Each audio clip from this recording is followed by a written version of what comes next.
नमस्कार, मी प्रियंका केरकर. तुम्हा सर्वांचे स्वागत आहे महाराष्ट्र न्यूज 24 मध्ये. आणि आपण सध्या जी नगर परिषदेच्या निवडणूक आहे त्याच्या संदर्भात आपण अहिल्यानगर हा जिल्हा जो आहे तो कव्हर करतोय. आणि अहिल्यानगरमधला सगळ्यात महत्त्वाचा मानला जाणारा श्रीरामपूर हे शहर आज आपण आलेलो आहोत श्रीरामपूर शहरामध्ये आणि जाणून घेणार आहोत की इथल्या जनमानसाचा कौल काय आहे.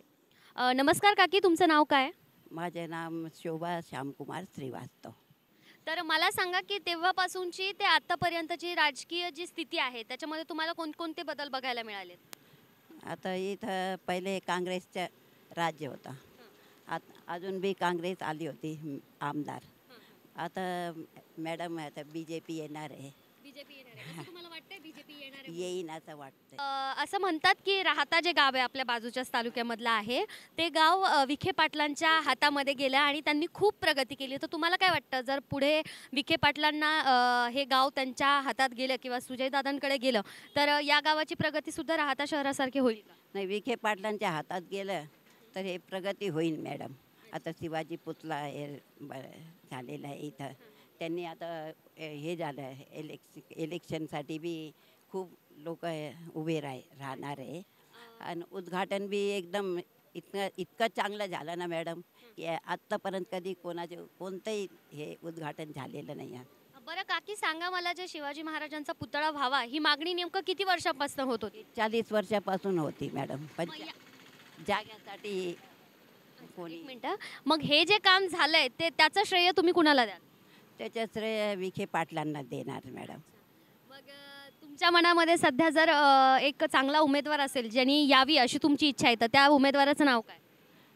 आता उमेदवार तर लय मॅडम. आता जिथं हे उभे राहतील विखे पाटला या त्यांची मॅडम. पर्टिक्युलर कुठलं नाव समजा? विखे पाटील असतील किंवा मग सुजय सर असेल? सुजय विखे पाटील तर त्यांनी तर लय आश्वासन दिलेलं आहे आम्हाला. आता आमच्या इथं अतिक्रमण झालं मॅडम. माझी 40 वर्षापासून हॉटेल होती, ते अतिक्रमण झालेलं आहे. आता मी साहेबाला विचारून एक टेबल पुरती जागा घेतली आहे. सुजय विखे दादाला मी सांगितलं की आम्हाला काय तर कुठली तरी जागा द्या. ते म्हणे प्रयत्न चालू आहे म्हणे, तुम्हाला जागा भेटेल. पण मग हे ज्या अतिक्रमण झालीत किंवा अतिक्रमणं काढली आहेत ती कुणामुळं करण्यात आली या सगळ्या गोष्टी? आता ते काही सांगता नाही येणार मॅडम. आता इथं पोलीस स्टेशन आहे, सरकारी जागा आहे. ते म्हणे इथं सरकारी जागा इथं काही होणार नाही, तुम्हाला मार्केटमध्ये आम्ही गाळे देऊ, सुजय विखे दादांनी सांगितलं. पण मग तुम्हाला काय वाटतं ह्या सगळ्या गोष्टींमध्ये जे बदल होत आहेत त्याच्यामुळे इथलं राजकारण त्या गोष्टीसाठी जबाबदार आहे का? आता इथं राजकारण तर लय वेगळं आहे मॅडम. पण आता हे आले पंजा आला किंवा समजा BJP आली, कोणी बी एका BJP आली तर चांगलेच आहे. त्यांनी बदल करून देईन. रोडसाठी 1.5 कोटी रुपये दिलेले सुजय विखे दादांनी. आता रोडचं काम होईल, सारी गोष्टी होईल. मच्छिंद्र साहेबराव डोकणे. सर, आपण किती वर्षांपासून या शहरामध्ये राहता? आम्ही गेली 40-50 वर्ष या शहरामध्ये राहतो. 50 वर्षापासून तुम्ही या शहरात राहता, तर तुम्ही कितीतरी विधानसभा निवडणुकी असतील किंवा मग आपल्या राज्यसभेच्या असतील निवडणुका यांचा तुम्ही प्रत्यक्ष अनुभव घेतला आहे. तर तेव्हापासूनचं जे राजकारण सुरू झालं आहे ते आत्तापर्यंतचं राजकारण याबद्दल तुम्ही काय टिप्पणी कराल? आता या ठिकाणी जसं आरक्षित भाग पडलेला आहे त्यामुळं श्रीरामपूरचं कुठल्या प्रकारचं रस्ते म्हणा किंवा विकास म्हणा हा विकास झालेलाच नाही. कारण याच्या अगोदर काँग्रेसची सत्ता होती, आता भाजपची सत्ता आहे. परंतु या दोन्ही राजकारणी लोकांनी जाणून बुजून श्रीरामपूरचा विकास केलेला नाही आणि इथल्या जनतेला कुठला रोजगार नाही आहे. त्याच्यानंतर या ठिकाणी सर्व काही लोकांची आज रस्त्याची दैनंदिन अवस्था पहा. इथलचा आमदार आहे हा पण कुचकामी आहे, तो कुठल्या प्रकारचं काम वगैरे करत नाही. या ठिकाणची काँग्रेसची जी व्यवस्था आहे ही व्यवस्था मात्र श्रीरामपूरमध्ये कुठल्याच कामाच्या बाबतीमध्ये काहीच नाही आणि कुठल्याही प्रकारचा विकास केलेला नाही काँग्रेसनी.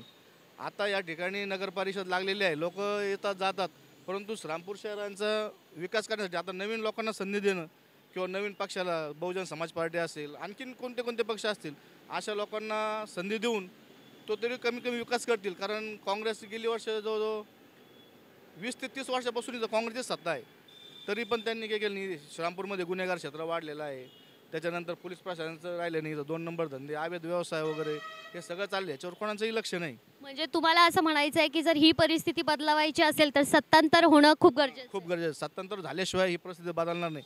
आणि विद्वान असा आमदार असला पाहिजे का जो करून सर्व समस्या सोडवण्याचं काम केलं सर्वसामान्य माणसाला. आता या ठिकाणी कुणी येतं, दमबाजी करतं, शिवीगाळ करतं, ह्याच्यावर काही नियंत्रण राहिलेलं नाही.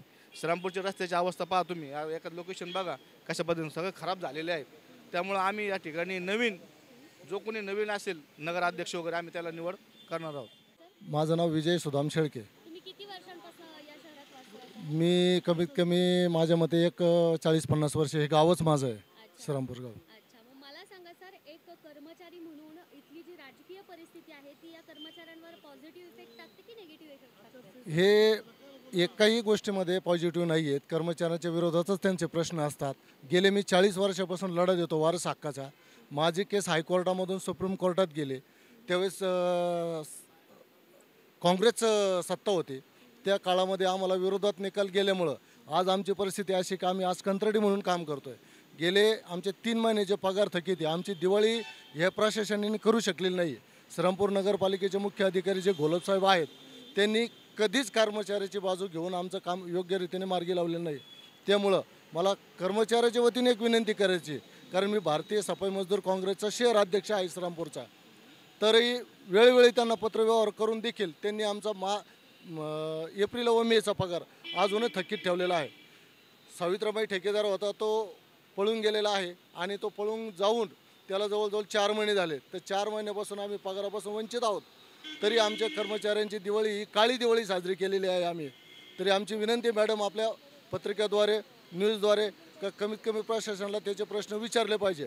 आणि अवॉर्ड वारस कर्मचारी गेले 40 वर्षापासून लढत येतात. आमच्या आईवडिलांच्या हक्काच्या नोकऱ्या असून आम्हाला नोकरीपासून वंचित ठेवलेलं आहे. आमची ग्रँड मंजूर आहे, पद मंजूर आहे, तरी आम्हाला कायम सेवेत समाविष्ट केलेलं नाही आहे. आमच्या लेकरा बाळाची पूर्ण दिवाळी काळी झाली आणि सगळ्या गोष्टी आमच्या विरोधात नगरपालिका प्रशासन करत आहे. तर श्रीरामपूर या शहरामधला जो मोठा कामगार वर्ग आहे तो आपल्याला कळून येत आहे की इथल्या जी राजकारणाची परिस्थिती आहे त्याच्यावर ते किती असंतोष व्यक्त करत आहेत. त्यांची दिवाळी देखील इथे चांगल्या प्रकारे साजरी होऊ शकलेली नाही आहे. खरं तर या गोष्टीचा विचार करण्याची आज इथे खूप मोठी गरज आहे. तर तुम्ही बघत होतात महाराष्ट्र न्यूज 24 अभिमानाचे नवे पर्व. आणि या भागामध्ये आपण जाणून घेतलेलं आहे की श्रीरामपूर नगरवासियांचं नेमकं येणाऱ्या निवडणुकीसाठी मत काय आहे. पुन्हा आपण अशाच पद्धतीने भेटणार आहोत. तत्पूर्वी धन्यवाद.